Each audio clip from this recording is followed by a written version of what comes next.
যে রামিসা হত্যা মামলা, যেটা খুবই আলোচিত সাম্প্রতিক মামলা, তারও সমস্ত রেফারেন্সের নথি সুপ্রিম কোর্টে চলে এসেছে। এ সম্পর্কে আপনাদেরকে আমি আগেই জানিয়েছিলাম এবং সেই অনুযায়ী আমরা আশা করছি হয়তো যে দ্রুত পেপার বুক সম্পন্ন হয়ে যাবে। দ্রুত পেপার বুক সম্পন্ন হয়ে গেলে আমরা প্রত্যাশা করতে পারি হয়তো যে রবিবারে এই তালিকার মধ্যে এই মামলাটিও আসতে পারে। এছাড়া অন্যান্য এই জাতীয় যে মামলা আছে সেই মামলাগুলো যেভাবে আসবে সেগুলো আমরা শুনানি করব।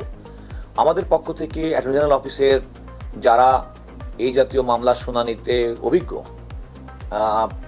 তাদেরকে দিয়ে স্পেশাল টিম করে দেওয়া হয়েছে, আইনজীবীদের প্যানেল তৈরি করে দিয়েছি, যারা আজকের লিস্ট দেখে শুক্রবার এবং শনিবার দুদিন, বন্ধের দুদিন তারা মামলাটা পড়াশোনা করবেন, স্টাডি করবেন, আর্গুমেন্ট তৈরি করবেন, যাতে রোববার থেকে আমরা আদালতকে ইফেক্টিভলি আমরা এই মামলাগুলো পরিচালনা করতে পারি।